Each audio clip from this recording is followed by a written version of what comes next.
युक्तं नित्यं ध्यायन्ति योगिनः कामदं मोक्षदं चैव ओंकाराय नमो नमः। अविरल शब्दगणो प्रक्षालित सकलभूतल कलंका मुनिविरूपासी तीर्था सरस्वती रत्नो दुरितम् अज्ञानतिमिरां ध्यानां ज्ञानाञ्जनशलाकया चक्षुरुन्मीलितं येन तस्मै श्रीगुरुवे नमः। श्रीपरम गुरुभ्यो नमः। परम्पराचार्य गुरुभ्यो नमः। सकल कलुष विध्वंसकं श्रेयसां परिवर्धकं धर्मसंबंधकं भव्यजीवं मनः प्रतिबोधकारकमिदं शास्त्रं श्री मूलाचार प्रदीप नामधेयम् अस्य मूलग्रंथकर्तारं श्री सर्वज्ञ देवास्तुत्रग्रंथकर्तारं श्री गंधर्देवाः प्रतिगंधर्देवा तेषां वचोनुसार मासाद्य सकल कीर्ति आचार्येण विरचितं विरुद्धं शास्त्रं श्रोतार सावधानतया शृण्वन्तु। मंगलं भगवान् वीरो मंगलं गौतमोगनी मंगलं कुन्दकुन्दाद्यो जैनधर्मोऽस्तु मंगलं सर्वमंगलमांगल्यं सर्वकल्याणकारकं प्रधानं सर्वधर्माणां जैनं जयतु शासनं वन्दे विद्यासागरं वन्दे सन्मति सागरम्। श्रीमन्तं मुक्तिभर्तारं वृषभं वृषनायकं धर्मतीर्थकरं ज्येष्ठं वन्दे नन्तगुणार्णवं। ज्ञानाचारफलप्राप्ता नरहत्सिद्धत्रियोगिनः नत्वा वश्रेष्ठधा ज्ञानाचारं विश्वाग्रदीपकं। पंच परमेष्टि भगवान की, अहिंसामय विश्व धर्म की, सिद्धांत शास्त्र की, परम पूज्य आचार्य सकल कीर्ति महामुनिराज की, संत शिरोम शांत चारित्र चक्रवर्ती प्रथमाचार्य शांति सागर जी महाराज की, संत शिरोमणि आचार्य गुरुवर विद्यासागर जी महाराज की, मम दीक्षा गुरु प्रातस्मरणी शांत मूर्ति वात्सल्य रत्नाकराचार्य गुरुवर सन्मति सागर जी महाराज की, 3,9 करोड़ महामुनिराजों की आज के आनंद की, परम पूज्य आचार्य श्री चंद्रप्रभा सागर जी महाराज की जय।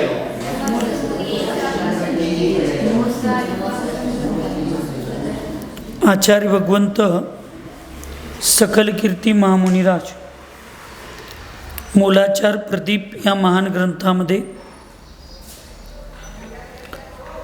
6व्या अधिकारात तपाचाराची चर्चा करीत असताना अंतरंग तपातील प्रायश्चित याची चर्चा चालू आहे आणि याच्यामध्ये स्वगण अनुस्थापन आणि परगण अनुस्थापन याची विधी आपण समजावून घेत असताना पूर्वसत्रामध्ये आचार्यांनी आपल्या संघातील त्या दोषी झालेल्या दोष लागलेल्या मुनी महाराजांना त्या ठिकाणी दुसऱ्या आचार्यांच्याकडं आलोचना करण्यासाठी पाठवायचं। त्या आचार्यांनी सगळं ऐकायचं आणि परत तिसऱ्या आचार्यांच्याकडे पाठवायचं। असं करत करत 7 आचार्यांच्याकडे पाठवायचं आणि त्या 7व्या आचार्यांनी परत त्यांना प्रायश्चित न येता परत पहिल्या आचार्यांच्याकडं गुरूंच्याकडं पाठवायचं आणि परत गुरूंनी ते ऐकून घ्यायचं आणि मग प्रायश्चित द्यायचं। याला परगण अनुस्थापन प्रायश्चित विधी असं म्हणतात। आपण असं बघितलो तर पारंचिक प्रायश्चित्त म्हणजे काय हे सांगण्याची प्रतिज्ञा या ठिकाणी आचार्य महाराज करतात। परिहारस्य भेदोयम द्विधा प्रोक्तो जिनागमात् पारंचिक मितो वश्ये प्रायश्चित्तं सुदुष्करम्। परिहारस्य भेदोयं द्विधा प्रोक्तो जिनागमात् पारञ्चिकमितो वक्षे प्रायश्चित्तं सुदुष्कृतं परिहारस्य भेदोयम द्विधा प्रोक्तः जिन आगमात. जिनेंद्र भगवंतांनी जे जिन आगमामध्ये शास्त्रामध्ये जे परिहारस्य म्हणजे परिहार प्रायश्चित्ताचे द्विधा भेदोयम दोन भेद सांगितलेले आहेत. आता हे सांगून आचार्य भगवंत अत्यंत कठीण ऐसे अत्यंत कठीण सुदुष्करम प्रायश्चित्तम अत्यंत कठीण अशा पारंचिकम इथं वक्षे पारंचिक अशा प्रकारचं जे प्रायश्चित्त आहे त्याला इथं मी सांगतो असं आचार्य भगवंतांनी सांगितलं. पारंचिक अनुपस्थान प्रायश्चित्ताचं स्वरूप काय आहे ते या ठिकाणी सांगतात. तीर्थकृत भृत्संग जिन सूत्रादि धर्मिणा करोत्या साधनं राजान नुमत्या ददाति यत जिन मुद्रा ममात्यादीनां भजेद्राजय योषित इत्याद्यैर्दुराचारैर् कुर्यात् धर्मस्य दूषणम् तस्य पारञ्चिक चित्तं भवति निश्चितं चातुर्वर्णस्वसंगस्तः सम्भूय श्रमणा भुवि एषो वन्द्यो महापापी बाह्य श्रीजिनशासनात् घोषयित्वेति दत्त्वानु उपस्थापनं सुदुष्करम् प्रायश्चित्तं स्वदेशान्तं निर्घाटयन्ति दोषिणम् स्वधर्मरहिते क्षेत्रे सोऽपि गत्वा महाबल दृढसंहनो धीर प्रागुक्त क्रमतश्चरेत् प्रदत्तं गुरुणा सर्वं प्रायश्चित्तं विशुद्धिदम्. तीर्थकृतगणकृत्संग जिनसूत्रादिधर्मिणां करोत्या साधनं राजा ननु मत्या ददाति जिनमुद्रा ममात्यादीनां भजेद्राजयगुरुश्रुत इत्याद्यमेतुरुद्राचारे कुर्याद्धर्मस्य दूषणं तस्य पारञ्चिक प्रायश्चित्तं भवति निषिद्धं चातुर्वर्णस्वसंगस्था सम्भूय श्रमणा भुवि एषो वन्दो महापापी बाह्यजीजिनशासनात् घोषयित्वेति दत्त्वानुपस्थापनं तु सुदुष्करं प्रायश्चित्तं स्वदेशात्तं निर्घाटयन्ति दोषिणां स्वधर्मरहिते क्षेत्रे सोऽपि गत्वा महाबल दृढसंहनो धीर प्रागुक्तक्रमतश्चरेत् प्रदत्तं गुरुणा सर्वं प्रायश्चित्तं विशुद्धिदम्.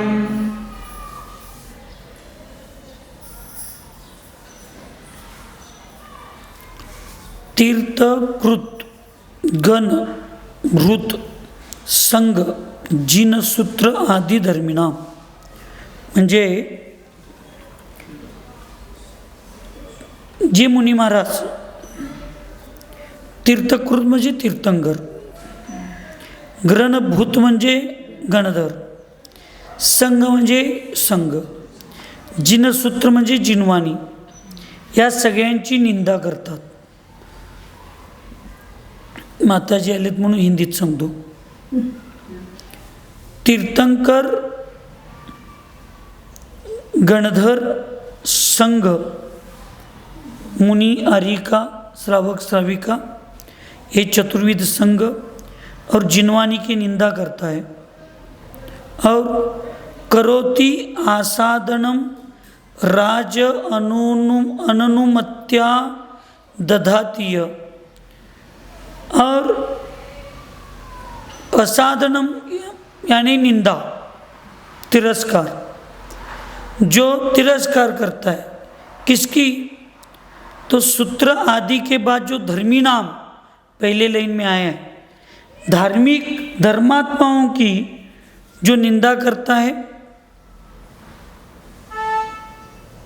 उनको, उसी के साथ राज अनुनुमति दधातीय,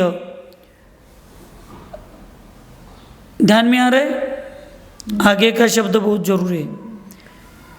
राजा की सम्मति के बिना उसके मंत्री अथवा एक जो विशेष व्यक्तिगण उनकी सभा में रहते हैं, ऐसे व्यक्ति को राजा के सम्मति के बिना जिन मुद्राम इत्यादि नाम, जिन मुद्राम यानी उनको दीक्षा देते हैं.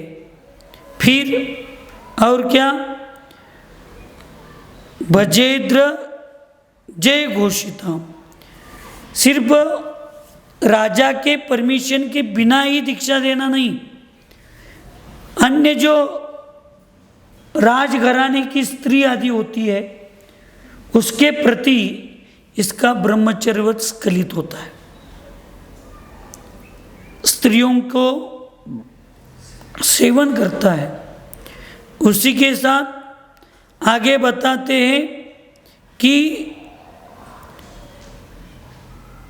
इत्यादि अन्य दुराचार ही कुर्यात धर्मस्य दूषणम, इसके साथ साथ अन्य भी जो दुराचार है, जो धर्म को दूषण लगाने के लिए निमित्त है, ऐसे तस्य, ऐसे मुनि महाराज जी को पारंचिक प्रायश्चित्तम भवति निश्चितम, उनके गुरु प्रायंचिक नाम के प्रायश्चित को देते हैं. चातुर्वर्ण स्वसंगस्था संभूय श्रमणा भुवि, जो चतुर्विध संघ होता है उनका स्वयं का, ऐसे चतुर्विध संघ को संभुया ने बुलाकर एकत्रित करके श्रमणा भुवि, उसके उस साधु के प्रति घोषणा करते हैं. क्या घोषणा करते हैं, एशो अवंद्यो महापापी बाह्य श्री जिन शासना, यह महापापी है, ये साधु अवंदनीय है. काय, चार प्रकारचे मुनी असं, चातुर्वर्ण, चार प्रकार के मुनि. अब चार प्रकार के मुनियों में कौन आएगा,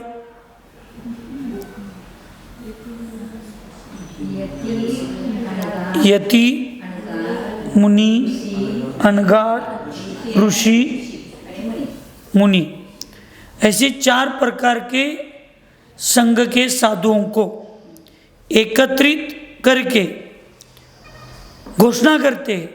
क्या करते हैं, ये महापापी है, ये अवंदनीय है, और क्या, इसलिए ये जिन शासन से, जिनेन्द्र श्री जिन शासनात् बाह्य, जिन शासन से ये बाह्य है.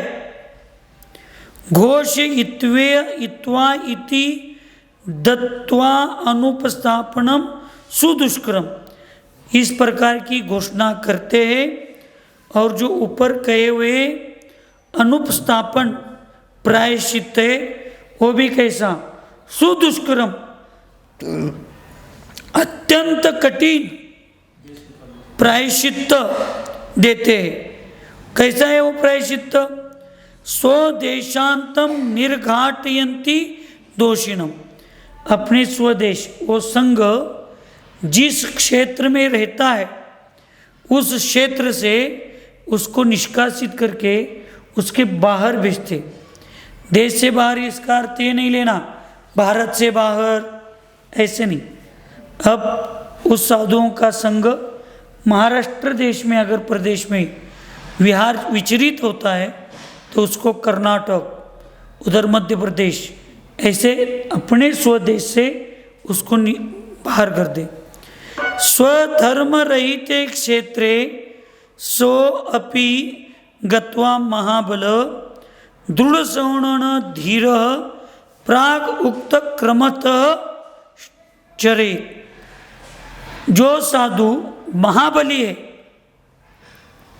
और स्वयं के क्षेत्र में भी वो उसकी चर्या को पालन करने के लिए स्वधर्म रहते क्षेत्र, वो स्वयं के धर्म के पालन करने के लिए भी कठिन है, इससे भी ज़्यादा बड़ा प्रायश्चित उस साधु को अन्य क्षेत्र पर जाकर साधना करने के लिए गुरु उसका आशीर्वाद आदेश देते।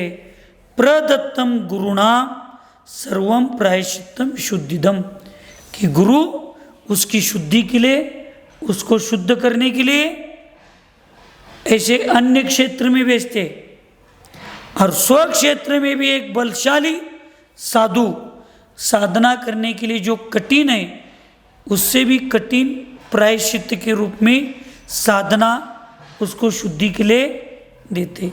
इसका मतलब क्या है, इसका मतलब ये है कि मान लीजिए हम इसी क्षेत्र में हैं, अभी इसी क्षेत्र में क्या है, थोड़ी शीतलता है, थोड़ी शीतलता, तो इस थोड़ी सी ठंड को भी मैं सहन करने की मेरे पास क्षमता नहीं,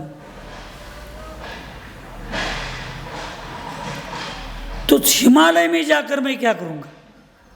तो साधु कहते हैं तुम्हें हिमालय में जाना है और बिना चटाई के सोना है, ये तुम्हारे लिए प्रायश्चित है। यानी स्वयं के क्षेत्र में भी जो साधना एक बलशाली साधु नहीं कर सकता, वह साधना उसको विपरीत अन्य क्षेत्र में जाकर उसको वो साधना करने का आदेश देना, ये यहाँ पे बताया गया है। किसके लिए, विशुद्धि के लिए। गुरु जो भी आदेश देते हैं, जो भी उपदेश देते हैं, गुरु अपने शिष्य की विशुद्धि के लिए देते, अपने शिष्य की शुद्धि के लिए देते, लेकिन उसके लिए श्रद्धा होना बहुत जरूरी है। अगर गुरु के ऊपर ही श्रद्धा नहीं है, आज उल्टा हो रहा है, शिष्य लोग ही बोलना चालू करते, गुरु का ही हमारे ऊपर विश्वास नहीं है, गुरु का ही हमारे ऊपर विश्वास नहीं। लेकिन हमें सोचना चाहिए हमारा विश्वास गुरु के ऊपर कितना है। इसलिए भगवान के सामने मैं तो दो ही चीज़ें मांगता हूँ, एक तो आराम से देना है तो मोक्ष दे दो, और तुम्हें मोक्ष देने के लिए नहीं होता तो उस मोक्ष मार्ग को सुरक्षित रखने की सामर्थ्य दे दो, बाकी हमारे लिए कुछ नहीं चाहिए। इतनी शक्ति हमें देना गुरुवरी, मन का विश्वास कमजोर होना, हम चले मोक्ष रास्ते पे हमसे भूल कर भी कोई भूल होना। हम न सोचे हमें क्या मिला है, हमें सोचे किया क्या है अर्पण, फूल खुशियों के बाटे सभी को, सबका जीवन ही बन जा ए मधुबन, अपने करुणा का जल तू बहा करी, कर दे हर एक मन पावन मन का, हम चले मोक्ष रास्ते पे हमसे भूल कर भी कोई भूल हो ना। हम क्या मांगना चाहिए भगवान के सामने? एक तो कुछ भी नहीं मांगना चाहिए, और मांगना ही है तो ये भगवान ऐसी शक्ति दे दो कि उस शक्ति का सदुपयोग करके मैं मोक्ष मार्ग को प्रशस्त करूं। हम आकर दुनियादारी की इतनी बातें भगवान और गुरु के सामने चालू कर दे, वो नहीं चाहिए इसलिए उन्होंने दीक्षा ली और वो भगवान बन गए यहाँ श्रीपाल भैया, और भगवान और गुरु के सामने दुनियादारी की बातें करते बैठते, स्वयं भी विकल्प करना और गुरु को भी विकल्प कराना, और विकल्प गुरु के माध्यम से दूर हो गए तो फिर हो गया क्या विकल्प? वो हो गया और एक नया विकल्प आ गया। इसमें एक ध्यान में आता है जैसे वो गुरुजी उन शिष्य को प्रायश्चित दे रहे हैं, कोई बड़ी बात नहीं है, लेकिन वो शिष्य वो प्रायश्चित को इतना समर्पित होकर स्वीकार कर रहा है, वो कितना वहां पर। यहाँ पे अभी स्वीकार किया नहीं बताया, यहाँ पे गुरु प्रायश्चित देते इतना ही बताया। उसको स्वीकार ये शिष्य के प्रति अभी कुछ भावना यहाँ पे नहीं रखी। प्रायश्चित देने का किसका भाव है? गुरु जी का है। आप आलोचना जब तक कर रहे हो अंतरक मन से तो वो शिष्य बड़ा है, वो आलोचना विधि में चला गया कि अपने मन में थोड़ी भी छल कपट नहीं रखते हुए निश्चलता से गुरु के सामने वो बोल रहा है। यहाँ तक उसके शिष्य के समर्पण की चर्चा है। गुरु सुनकर उधर जाओ, उनके पास बताओ, वो उनके पास, ये 7 जगह घुमा रहे। अगर वो 7 जगह घूम के फिर गुरु के पास आ रहा है तो पहली बार जितनी विनम्रता थी वितनी विनम्रता वो अंत के बाद भी आकर आलोचना कर रहा है, तो समझना गुरु शिष्य का समर्पण सही है, नहीं तो नहीं है। ऐसा भी हुआ होगा ना, ये प्रायश्चित नहीं हुआ नहीं होगा ये हम नहीं कह रहे, लेकिन अभी यहाँ शिष्य की चर्चा ही नहीं है। अभी उसने स्वीकार किया है ऐसे यहाँ पे गाथा में नहीं है। यहाँ पे गुरु सिर्फ इतना देते, ऐसा प्रायश्चित बताते, इतना ही गाथा में आया।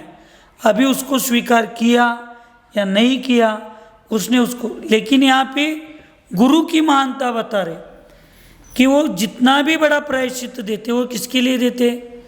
शिष्य की भलाई के लिए देते। लेकिन शिष्य समझ ही नहीं पा रहा तो क्या करना है? क्या करना है? वो समझ ही नहीं पा रहे कि जो कर रहे गुरु मेरे भलाई के लिए कर रहे, हम ही गुरु के भलाई के लिए कर रहे कहेंगे तो क्या करना? इसलिए संलेखना, प्रायश्चित, आलोचना, समाधि ये मुंह की बातें नहीं है। काय संलेखना और कषाय संलेखना 2 प्रकार की है।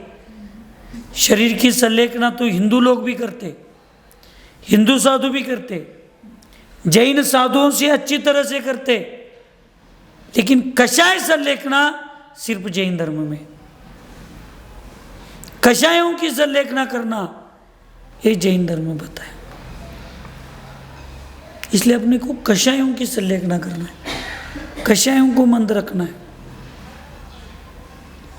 इसलिए हम ये नहीं सोचना चाहिए जो शिष्य, जो भक्त भगवान से मुझे क्या मिला है इसके बारे में सोचता है वो भक्त नहीं, वो भिखारी है, वो कमबख्त है, वो शिष्य नहीं है, वो स्वार्थी है।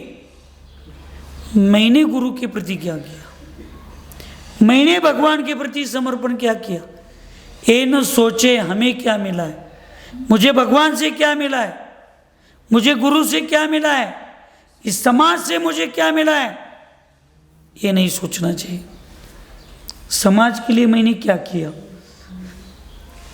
गुरु के लिए मैंने क्या किया, भगवान के लिए मैंने क्या किया।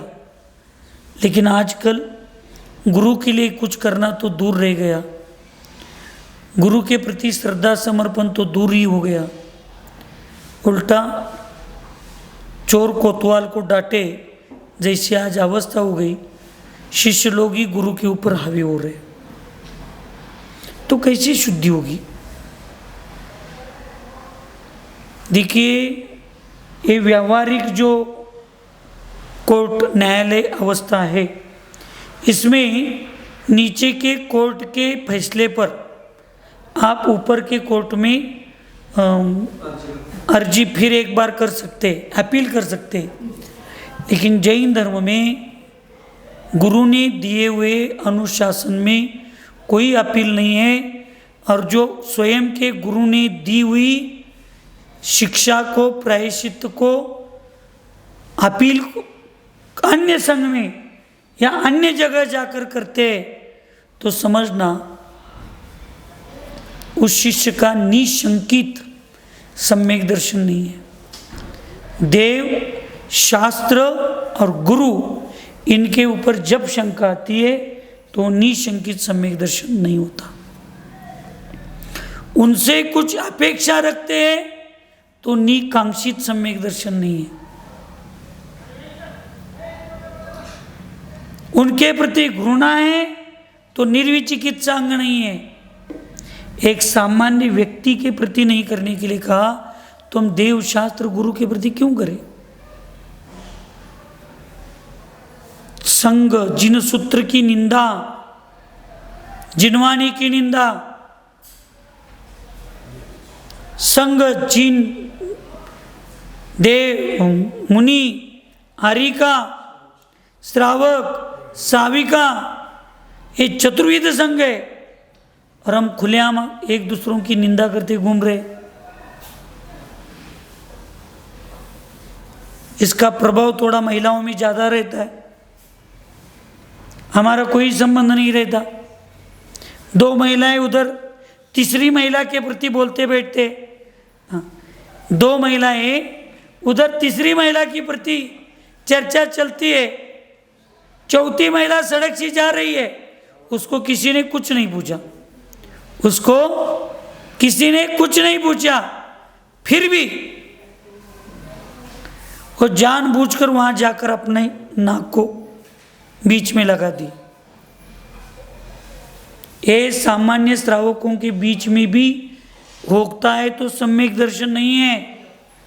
फिर हम मुनि महाराज और हम बड़ी कुर्सियां यहाँ, एक मुनि महाराज, एक आरिकाएं, अगर ये आज अपने संग में अगर एक दूसरों की निंदा करते दुनिया में घूम रहे, तो फिर सम्यक दर्शन का प्रभाव कहाँ रह गए। एक व्यक्ति था, व्यक्ति उसका अच्छा खेत था। क्या था? हे गुल्लवानो, सांगा हिंदी थे कि नहीं, सांगा उधर क्या था?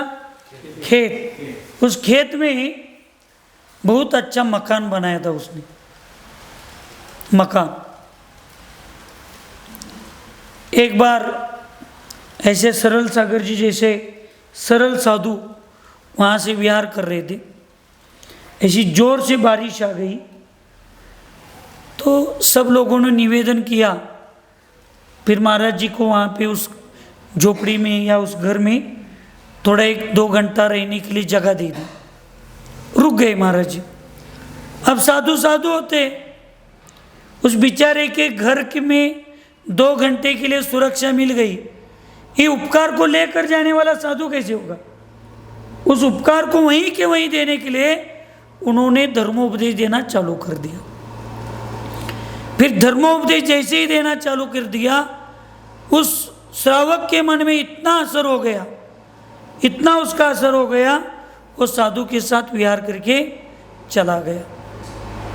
विहार हो गया, 1 दिन 2 दिन 4 दिन, वो वापस घर जाने के लिए तैयार नहीं।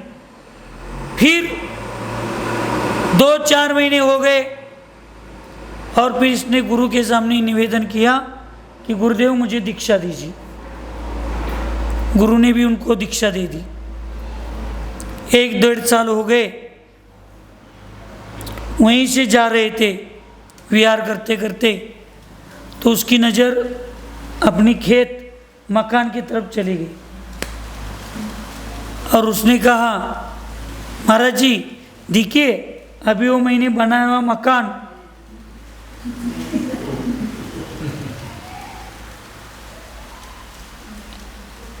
एच कॅम्पस काय आदिनाथ होस्कल्ले बिल्डिंग काय ती, काय नाव आहे ती, नमोकार प्राईड आत्ताच नवकार, आणि परवा केलं ते अर्निका बिजनेस। कितना अच्छा है। महाराज जी हंसते हंसते चले गए। फिर 1-2 साल बाद आ गए, फिर कह रहे देखिए महाराज जी कितनी अच्छी झोपड़ी है। तो महाराज जी फिर आगे गए। अब महाराज जी वहाँ विहार से करने के पहले अपने शिष्यों को, भक्तों को बताते, उस घर को तोड़ दो, वहाँ से निकाल दो। तो लोगों ने वैसे आदेश का पालन किया। वो व्यक्ति जाता है, महाराज जी जा रहे, फिर उधर देखा वो मकान ही वहाँ नहीं था। फिर भी 1 किलोमीटर जाने के बाद वो महाराज जी अपने गुरु से कहते, कुछ भी कहिए महाराज जी, वो मैंने बनाया हुआ मकान बहुत अच्छा था, वो मैंने बनाया हुआ मकान अच्छा था। ये तो मकान से बाहर चला गया, लेकिन इसके दिमाग से और मन से मकान नहीं गया। उसकी दीक्षा का महत्व क्या है। हम एक दूसरे साधु के साथ रहते हुए भी एक दूसरों के प्रति निंदा घृणा नहीं करना चाहिए, ऐसे आगम में लिखा है। तो हम एक दूसरों का साथ छोड़कर अलग अलग जाते तो भी हमारे मन में, एक गांव छोड़कर दूसरे गांव में जाते फिर भी पीछे वाले के गांव के प्रति, पारिवारिक जीवन छोड़कर दीक्षा लेते फिर भी पूर्व के अवस्था में कोई संबंध जिससे गलत है उसके प्रति हमारे मन के राग या द्वेष की भूमिका नहीं चली गई। तो हमने तो घर छोड़ा, लेकिन घर ने हमको नहीं छोड़ा, तो मतलब क्या है। इसलिए इतनी श्रद्धा होनी चाहिए, इतनी गुरु के प्रति आस्था होनी चाहिए, इतनी जिनवानी के प्रति आस्था होनी चाहिए। इसमें लिखा है तो लिखा ही है, ऐसे ही है। उसमें पीर द्रव्य क्षेत्र को नहीं लगाना, वो गुरु का काम है। शिष्य के द्रव्य क्षेत्र काल को देखकर उसको प्रायश्चित्त देना ये गुरु का काम है। और उसके पहले दोष बताए, बड़े बड़े दोष बताना, छोटे छोटे दोष नहीं बताना, छोटे बताना, बड़े नहीं बताना, देखे हुए दोष बताना, अनदेखे दोष नहीं बताना। गुरु प्रायश्चित्त छोटा दे इसलिए उसको ज्ञानोपकरण आदि देना, उसकी वयावृत्ति करना, ये सब करके फिर आलोचना करना जिससे गुरु मुझे प्रायश्चित्त कम दे। तो ये सब मायाचारी है, और इस मायाचारी का फल कभी भी जिन शासन में अच्छा नहीं। इसलिए आचार्य महाराज यहाँ पे कह रहे, तीर्थंकर तो ठीक है, सर्वसामान्यतः कोई भी जैन साधु या अन्य साधु तीर्थंकरों के प्रति तो निंदा नहीं करता, गणधरों के प्रति भी नहीं करता, शायद जिन सूत्र के प्रति भी नहीं कर सकेगा, लेकिन संघ के प्रति तो घृणा छोड़ता नहीं, लेकिन छूटना चाहिए। छूटना चाहिए, तब तक ये नहीं होता। इसलिए चाहे श्रावक हो, श्राविका हो, आर्यिका हो, मुनि हो, आचार्य हो, सम्यक दृष्टि हो, मिथ्या दृष्टि हो, कोई भी हो, देखो, जानो, जाने दो। ये आचार्य विशुद्ध सागर जी कहते, आचार्य भगवंत विद्यासागर जी कहते, देखो, जानो, बिगड़ो मत। स्वयं को बिगड़ना नहीं है, फिर भी नहीं होता, और उससे बहुत बड़ा पाप लगता है।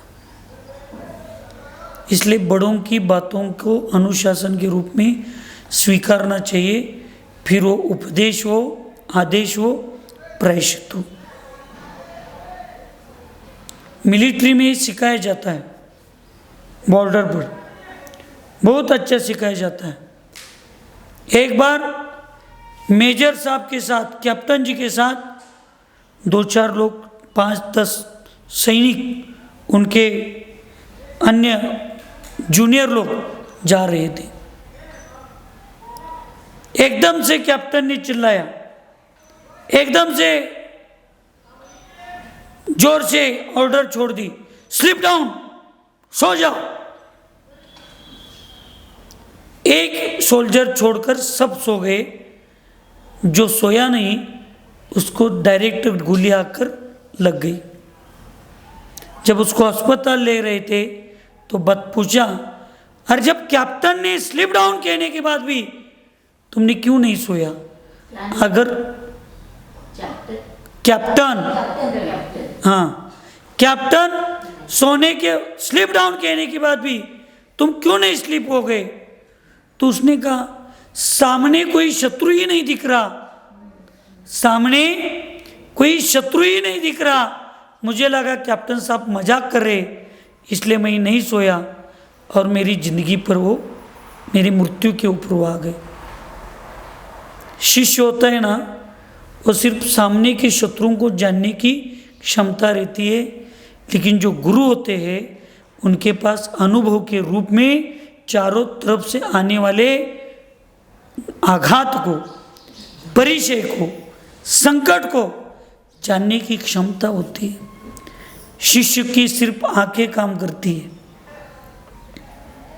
विद्यार्थी के, छात्र के सिर्फ आंखें काम करती है, लेकिन गुरु और अध्यापक के आंख, कान, नाक एक साथ काम करते हैं। इसलिए कान से आई हुई आवाज से भी वो शत्रु के संकट को जान सकता है, नाक से आने वाली गंध से भी वो शत्रु के संकट से जान सकता है। इसलिए गुरु गुरु होता है, शिष्य शिष्य होता है। इसलिए गुरु ने दिए हुए आदेश, उपदेश, प्रायश्चित्त को कभी नकार नहीं करना, उत्साह से स्वीकार करना, आनंद के साथ स्वीकार करना। तभी प्रायश्चित्त और ये बड़े बड़े ग्रंथ पढ़कर सिर्फ मुंह से कहने से शुद्धि शुद्धि शुद्धि होती है क्या? आज इन लड़कियों को पूछ लो, आप नेल पॉलिश क्यों नहीं लगाते? चातुर्मास में महाराज जी ने नियम दिया है, इस नहीं लगाते। लेकिन कोई ये नहीं कहेगा कि उसमें खून होता है, वो अशुद्ध होता है। मैं जैन हूं, इस अशुद्ध चीज को लगाने के लिए मुझे पाप का बंध है, मैं नहीं लगाऊंगी। आज किसी साहब को पूछ लेना, रात्रि भोजन क्यों नहीं करते? चंद्रभूसागर महाराज जी ने नियम दिया था, इसलिए नहीं करते।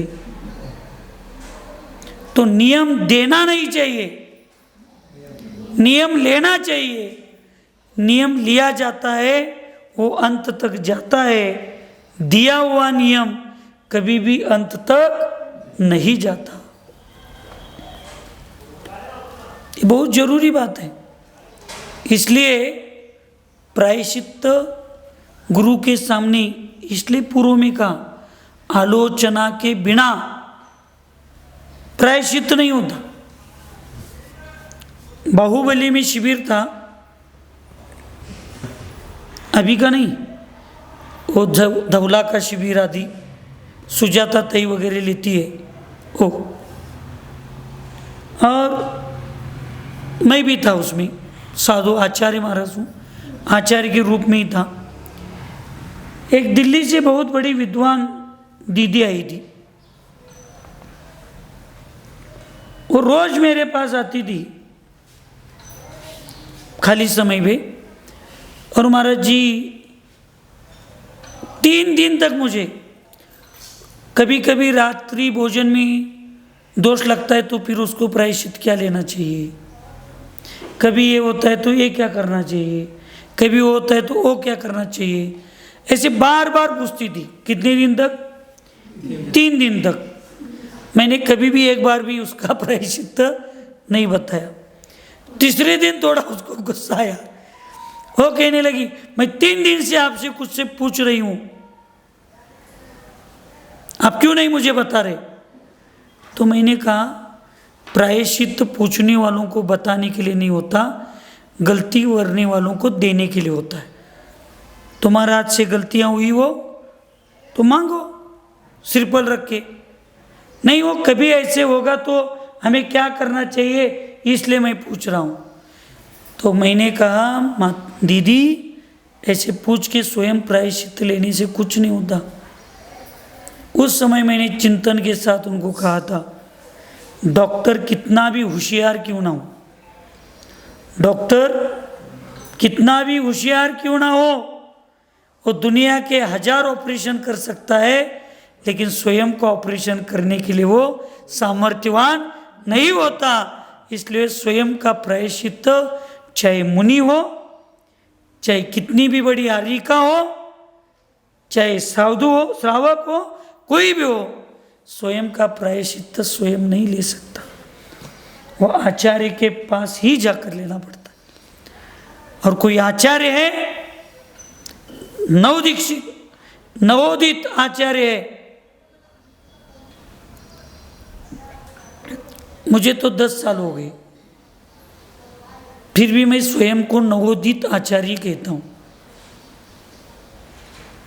और कुछ बड़े, वैसे तो आज तक ये प्रसंग मेरे जीवन में कभी नहीं आया, लेकिन मेरा निश्चय पक्का है कि जब कोई बड़ा दोष, जिस दोष को मैं स्वयं भगवान के सामने आलोचना करके भी शुद्धि करने में मुझे संकोच होगी, तो मैं बड़े आचार्य के पास जाकर स्वयं की शुद्धि करने में मुझे मन में कोई संकोच नहीं है।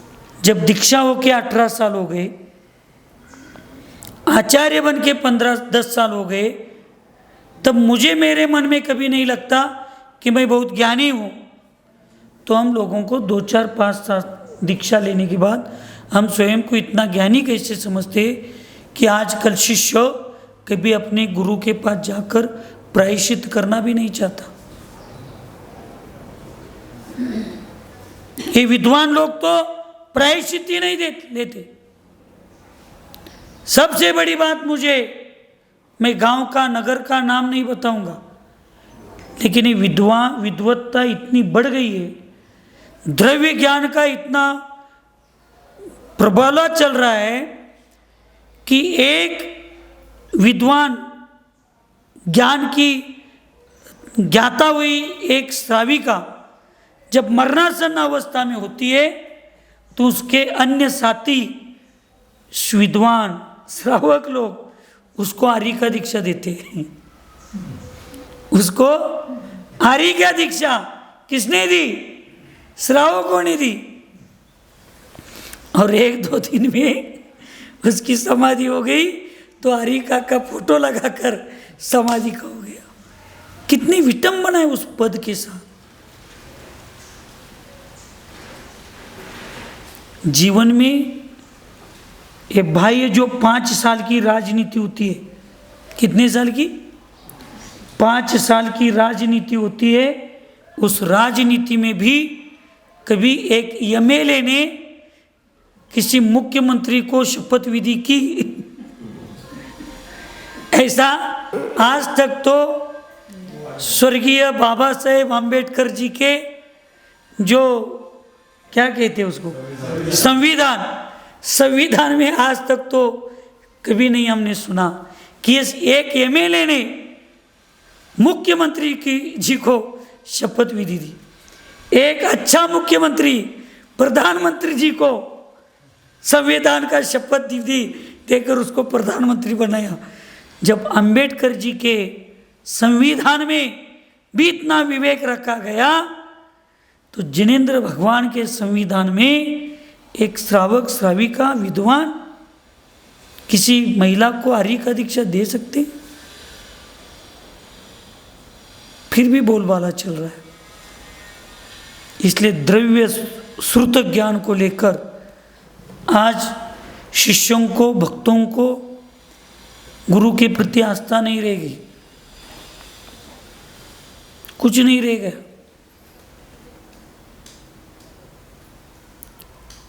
दो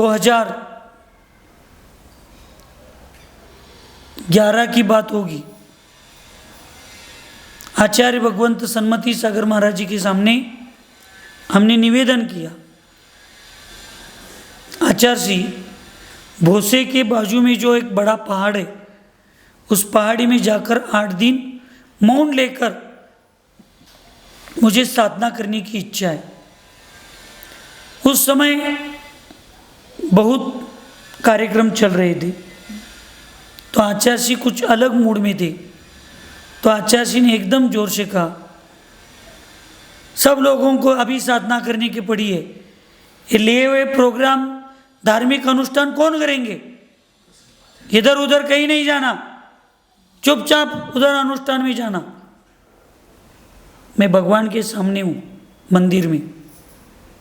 उसके बाद आचार्य जी के समाधि तक मैंने 2.5 साल में आचार्य जी को एक बार भी मैं उधर जाऊँ क्या, इधर जाऊँ क्या, कभी नहीं पूछता था। आचार्य जी की सूचना आ गई संघ में आना, आचार्य जी की सूचना आ गई कल विहार करना है, विहार करना।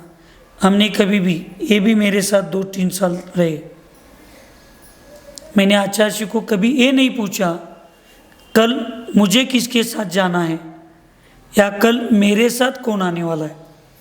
कल मुझे विहार करना है, विहार करना है। 2009 का चातुर्मास जो हरियाणा में हो गया, उस समय आचार्य जी का चातुर्मास कुंभोज बाहुबली में हो गया, मेरा चातुर्मास दूसरा था। तो मैंने आचार्य जी को कहा, आचार्य जी मुझे भी, मैं आइलक था, आचार्य जी मुझे भी बाहुबली में चातुर्मास आपके साथ करना है, तो सुजाता दीदी के पास आपके सानिध्य में कुछ मैं पढ़ सकूंगा। तब आचार्य जी ने कहा, सब लोग मेरे पास ही आओ चातुर्मास करने के लिए, समाज संघ को संभाल रहे हैं, समाज की भूमिका आपको समझ में नहीं आ रही। तो उस दिन से 2009, 10, 11, 12 और 13 ये 5-6 चातुर्मास आचार्य जी के आदेश के। हमने ना आचार्य जी से कभी पूछा कि मुझे कल चातुर्मास के लिए कहाँ जाना है।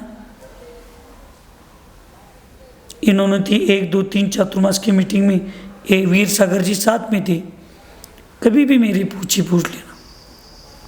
ये ब्रह्मचर्य अवस्था में मेरे साथ थे। सब लोग कह रहे थे, सब साधु 2013 के चातुर्मास में कोतले आएंगे, अकेला चंद्रपूर सागर नहीं आएगा।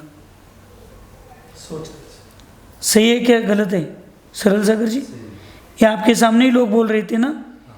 क्यों? उनको लोकेशना की चक्कर में, उनकी प्रभावना बहुत है, उनके आगे पीछे लोग बहुत जाते आते हैं। अब उनको संघ में बंधन में नहीं रहना है, इसलिए नहीं आएंगे।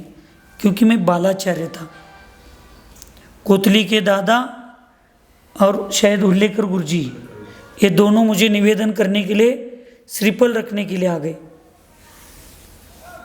भेंडवड़े के खेत में, और मुझे कहा कि महाराज जी इस बार का कोतली में चातुर्मास करने के लिए हम निवेदन करने के लिए आ गए। मैंने कहा श्रीफल उठाओ, अभी मेरा बाप जिंदा है, इसलिए मुझे चातुर्मास कहाँ करना है ये मेरा चिंतन, मेरा निर्णय नहीं है, आचार्य जी का चिंतन है। आचार्य जी कहेंगे, मंदिर में बैठे थे हम भेंडवड़े के खेत में, आचार्य जी कहेंगे कोतली में आना है, मैं कोतली में आऊँगा। आचार्य जी कहेंगे तुम्हें जंगल में जाना है, मैं जंगल में जाऊँगा। अभी तक मैं इतना बड़ा नहीं हो गया कि मेरे सामने श्रीफल रखकर मैं उसका निर्णय ले लूं। इतनी श्रद्धा, इतनी आस्था उस समय हमारे साधुओं के संग में थी। 2013 तक एक भी साधु कभी आचार्य जी के सामने ये नहीं कहा कि आचार्य जी मुझे उधर जाना है, आचार्य जी मुझे इधर जाना है। एक साधु कोई भी जिसे आचार्य जी कहते थे वो लिस्ट लेता था, पहले दिन आचार्य जी के पास बैठते थे, 1 2 3 सीनियर साधु, और आचार्य जी के साथ चर्चा करके ठीक है 2 लोगों को इधर।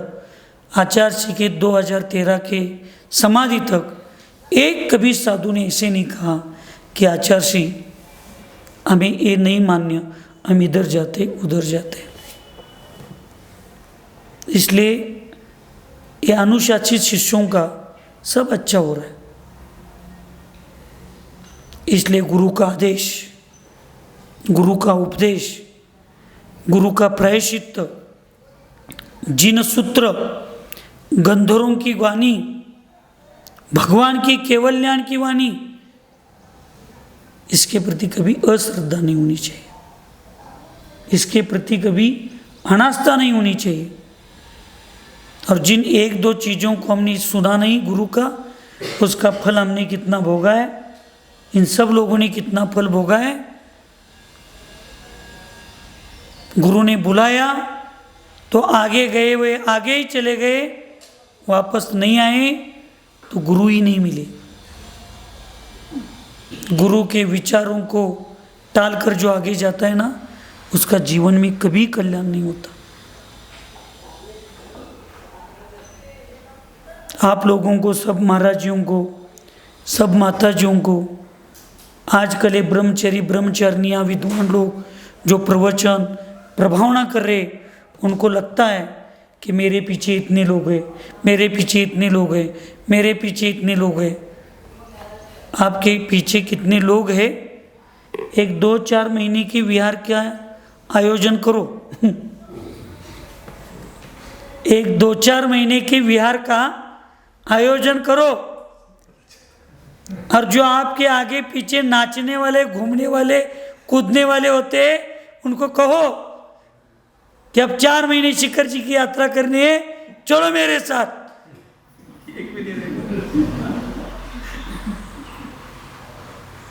है उसके लिए अपने टाइमिंग को लेकर गुरु को समय देते हम, गुरु के समय पर हम नहीं जाते हमारे समय पर गुरु को हम आए क्या पूछ के आते हम लोग। उस 4 महीने के विहार में आपके साथ जो भी 15-20 दिन के लिए भी आने के लिए तैयार है, वो आपका सच्चा भक्त है। क्योंकि वो आपके सुख में तो आपके साथ नहीं है, लेकिन आपके संकट के समय आपके। और इन सब चीज़ों को हमने अनुभव कर लिया है। इसलिए 2016-17 गोमटेश्वर बाहुबली भगवान ने इतनी हमारी आंखें खोल दी, अन्यथा शरणम नास्ति त्वमेव शरणम मम।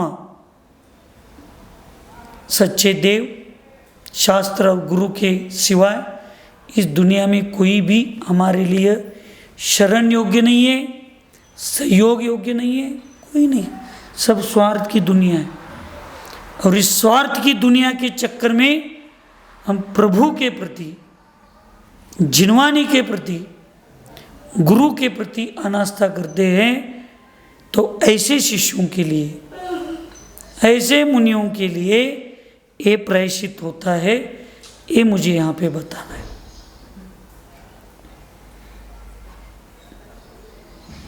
हम न सोचे हमें क्या मिला है। इस भजन को मैं वीराचार्य एकेडमी का प्रार्थना के रूप में रखा हूँ। रोज सुबह ये प्रार्थना चलती है वहाँ भी। हम कुछ नहीं मांगेंगे भगवान तुमसे, हमें बस जिस रास्ते को हमने पकड़ लिया है उस रास्ते पर देव शास्त्र गुरु की आस्थाना हमारे मन से कम हो और हमें अच्छे लड़ाई करने की क्षमता दे। इसलिए भगवान के सामने आकर रोना नहीं। जिसके पास पैसे नहीं वो भिखारी बाहर होता है, और जिसके पास पैसे वो भिखारी अंदर होता है। भिखारी है वो, सब मांगते बैठे, लेकिन भगवान से कुछ मांगना है तो ये मत कहो खुदा से मेरी मुश्किलें बड़ी है, मुश्किलों से तू कह दे मेरा खुदा बड़ा है। आती है आंधिया तो कर उनका खैर मतलब।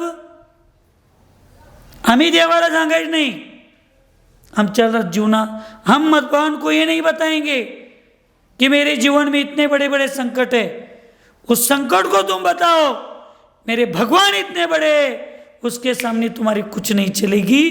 तो हमारी श्रद्धा पक्की है, तो हमारा सम्यक दर्शन है। दुनिया को बताओ मेरे गुरु इतने बड़े हैं, मेरे गुरु इतने अच्छे, मेरे गुरु इतने सच्चे कि उनका हाथ मेरे सिर पर है, तो मुझे दुनिया की किसी हाथ की जरूरत नहीं है।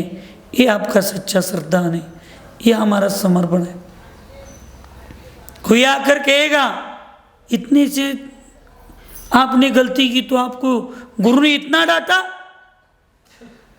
तो आपको कहना चाहिए उन्होंने डांटा नहीं है, उन्होंने मुझे तो सुधारा है। ये अपनी श्रद्धा होनी चाहिए। क्या करें, अब गुरु है, सुनना पड़ता है, सहना पड़ता है, अब क्या करे।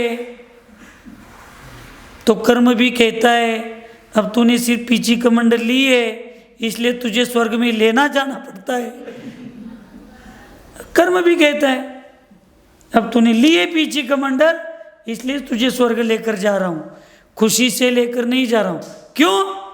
जब तुम्हें तुम्हारे गुरु ने डांटा, पूछा, कुछ कहा, जिनवानी बताई, तो तूने लोगों के सामने क्या कहना पर सुनना पड़ता है।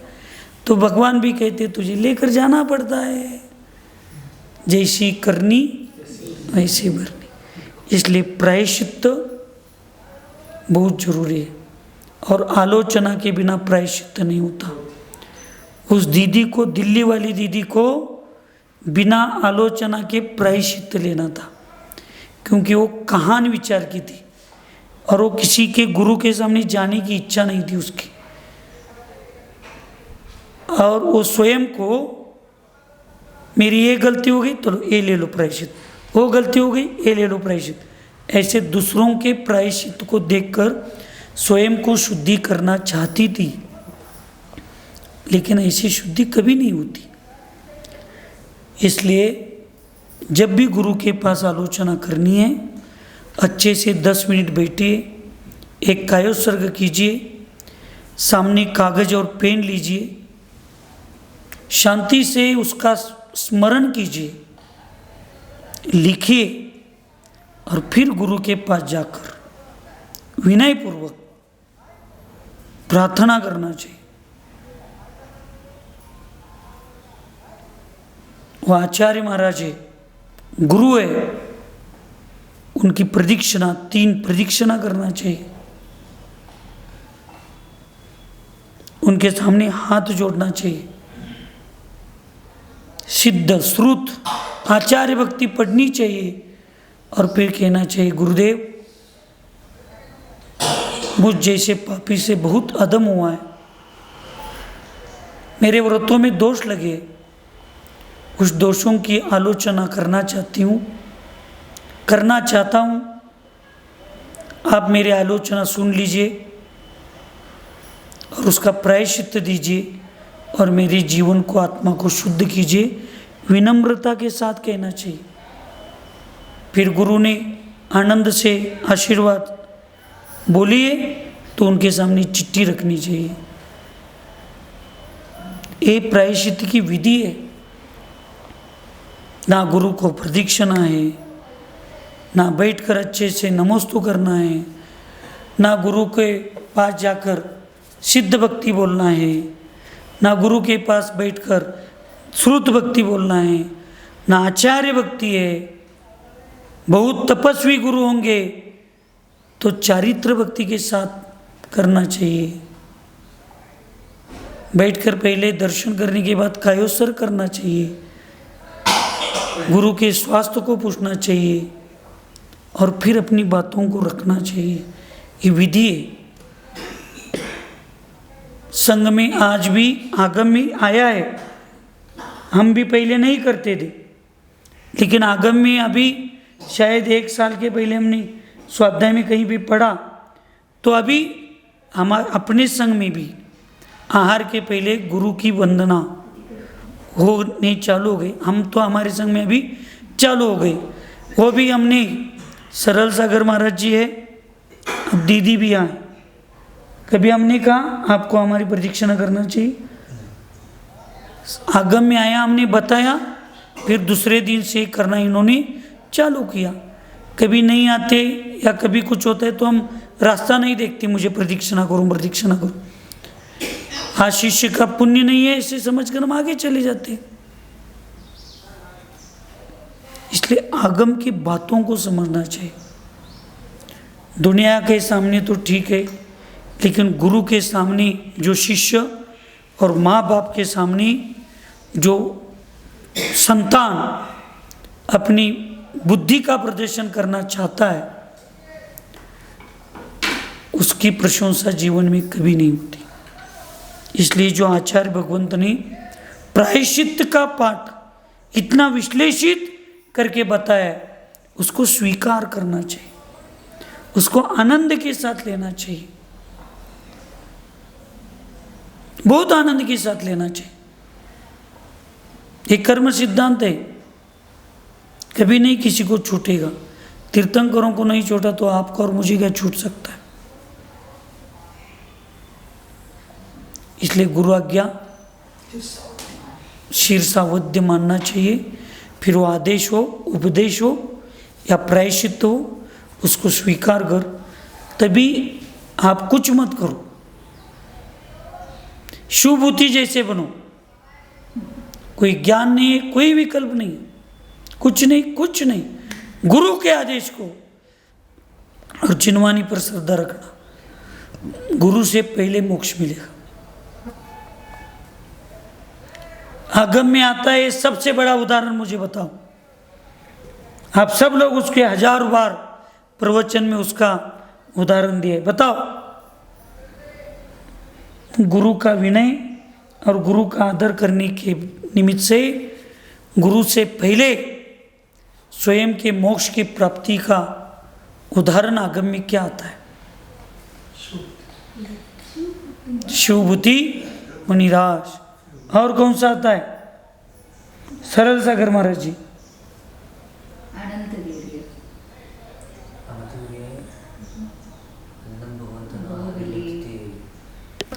अनंत वीर्य की तो व्यवस्था नहीं है, उन्होंने दीक्षा लेकर चले गए।